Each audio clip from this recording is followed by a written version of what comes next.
প্রতিটি মানুষের জীবনে অনেক অনেক আশা থাকে, অনেক স্বপ্ন থাকে। আমরা সবাই জানি যে এই মনুষ্য জীবনে কোনো কিছুই চিরস্থায়ী নয়, সব কিছুই অস্থায়ী। তবুও সংসারের প্রতি মায়া, সংসারের প্রতি ভালোবাসা আমাদেরকে সব কিছু ভুলিয়ে দেয়। তবে এই অস্থায়ী জীবনের মধ্যে চিরস্থায়ী বলে যদি কিছু থাকে, তাহলে সেটা হচ্ছে মানুষের মিষ্টি ব্যবহার, যেটা মৃত্যুর পর পর্যন্ত চিরস্থায়ী হিসেবে থেকে যায় মানুষের মনে, তাই না? যাই হোক, আজকের ব্লগটা কিন্তু শুরু করেছি একদম আমাদের সবজি বাগান থেকে। আচ্ছা চলো আগে নিজের পরিচয়টা দিয়ে নিই, তারপর গল্প করি। নমস্কার, কেমন আছো সবাই? আশা করছি সবাই ভালো আছো, আর আমরাও বেশ ভালো আছি। আমি রিমি। আজকে আমার আরও একটি নতুন ব্লগে তোমাদের সবাইকে অনেক অনেক স্বাগত জানাই। করে দেখো, আমার বর সোজা চলে এসেছে একদম বেগুন ক্ষেতের মধ্যে। তবে শুধুমাত্র যে এখানে বেগুন গাছ লাগানো আছে তা কিন্তু নয়, এখানে সব রকম গাছ লাগানো আছে। ওদিকে মানকচু গাছে থেকে শুরু করে মটরের শাক, ছোলার শাক, তারপর বাঁধাকপি, সমস্ত কিছু তোমাদেরকে একদিন দেখাবো। আর তার মধ্যে লঙ্কার চারা তো কমন, সেগুলো তো আছেই। আচ্ছা, ও ওদিক থেকে কয়েকটা বেগুন তুলে নিয়েছে। বেগুনগুলো ছোট ছোট ছিল, আর আমিও না এদিক থেকে একটা বেগুন তুলে নিলাম। ওই আজকে সকালে রান্নাবান্নাটা করব বলতে কি, একটু বেগুন সেদ্ধ, আলু সেদ্ধ ভাত করব, আর সেই সাথে একটা ভাজা করব। আজকে কি হয়েছে জানো, আজকে উঠতে অনেকটা দেরি হয়ে গেছে। মোটামুটি ঘড়ির কাঁটায় এখন ওই 9:15 মতো বাজছে। এতক্ষণে আমার কিন্তু রান্না হয়ে যায়, অন্যান্য দিনের কথা বলছি আর কি। তবে আজকেও যেহেতু দেরি করে উঠেছি, তাই আজকে না রান্না বসাতেও দেরি হয়েছে। সত্যি বলতে কি বলো তো, আমার বর বাড়ি থাকলে আমাদের ঘুমোতে ঘুমোতে অনেক রাত হয়, সেজন্য উঠতেও একটু দেরি হয়। আচ্ছা, এখানে বেগুনগুলো দেখো কি সুন্দর। জানো তো, আগের দিনকে মানে গতকাল বিকেলে আমরা নাজিরপুর গিয়েছিলাম।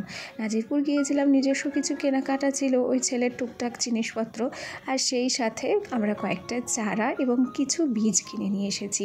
কিছু বীজ বলতে অনেক বীজ কিনে নিয়ে এসেছি। আর এখানে খেয়াল করো, আমার বর হচ্ছে পেঁপে চারা লাগাচ্ছে। এখানে আমরা হাইব্রিড পেঁপেগুলো নিয়ে এসেছি।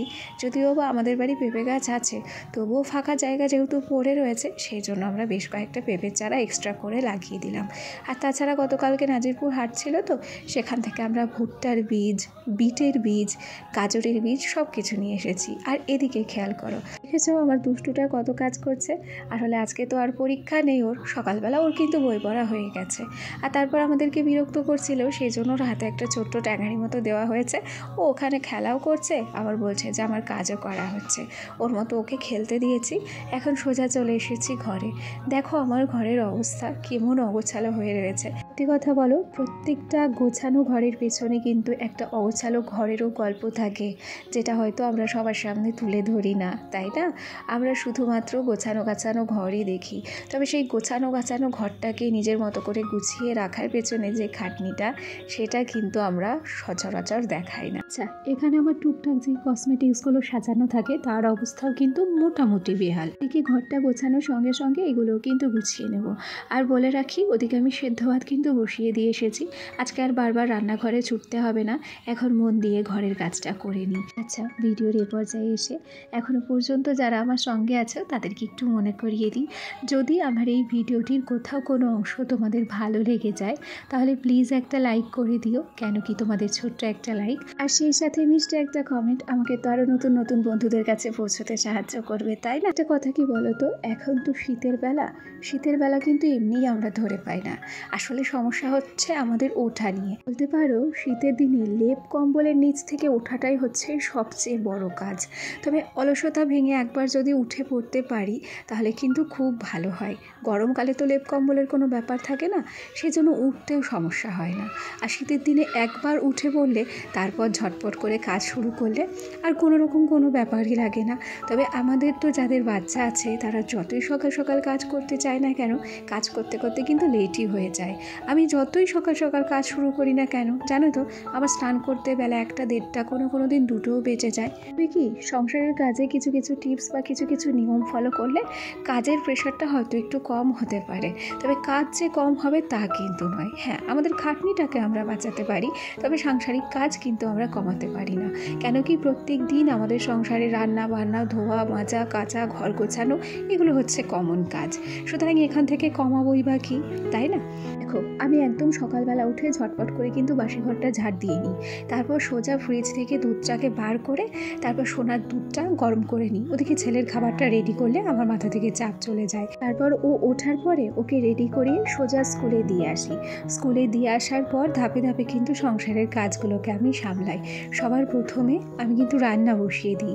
রান্না বসিয়ে এ ঘরে চলে আসি। এ ঘরে টুকিটাকি কাজকর্মগুলো করি, যেমন বিছানা গোছানো থেকে শুরু করে জামা কাপড় ভাঁজ করা যাবতীয় কাজ। আসলে সংসারের কাজের নিয়ম কিংবা টিপস বলতে কী বোঝায় বলো তো? সংসারের কাজকে কখনো জমিয়ে রাখতে নেই, কখনো বাঁধিয়ে রাখতে নেই। আমাদের সংসারের কাজগুলো আমরা যদি জমিয়ে রাখি তবে সেই জমে থাকা কাজগুলো পরবর্তীকালে আমাদের কাজ এবং খাটনি দুটোই বাড়িয়ে দেয়। এর ক্ষেত্রে দেখবে জামা কাপড় গাদা করে রাখে, মানে একযোগ্য জামা কাপড় এক জায়গায় করবে তবে সেগুলোকে ভাঁজ করবে।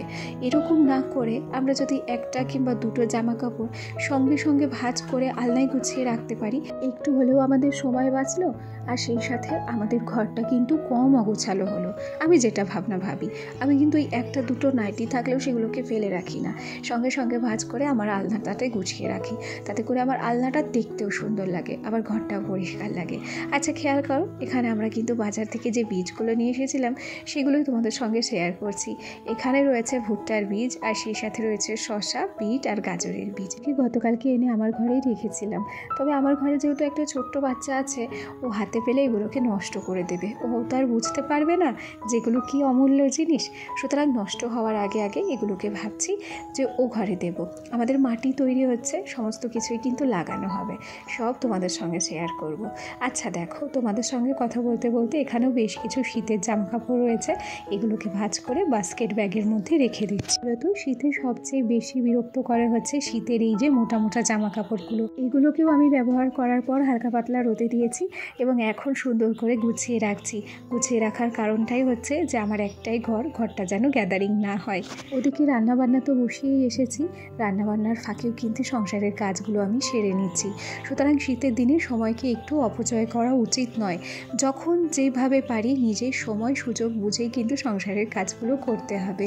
আর হ্যাঁ, এই কাজের টিপসের মধ্যে অবশ্যই মাথায় রাখতে হবে যে সংসারটা আমার, ঘরবাড়িটাও আমার। সুতরাং তাকে পরিষ্কার পরিচ্ছন্ন করে রাখা, তাকে পরিপাটি করে রাখাটাও কিন্তু আমারই দায়িত্বের মধ্যে পড়ে। সুতরাং নিজের দায়িত্বগুলো যদি সঠিক সময়ের মধ্যে আমরা পালন করতে পারি তাহলে আমাদের ঘরবাড়ি যেমনই হোক না কেন সেটা গোছালো গাছালো থাকলে অনেক সুন্দর দেখতে লাগে, তাই না বলো? দেখেছো, তোমাদের সঙ্গে গল্প করতে করতে কসমেটিক্সগুলো গুছিয়ে নিয়েছি। আর এই যে নাজিরপুর গিয়েছিলাম সেখান থেকেই সোনার জন্য একটা হিমালয়া বেবি ক্রিম আর একটা হেয়ার অয়েল নিয়ে এসেছি। সরি গো, আজ কারোর কমেন্ট পড়তে পারলাম না। আজ তবে আসি, কাল আবার দেখা হবে।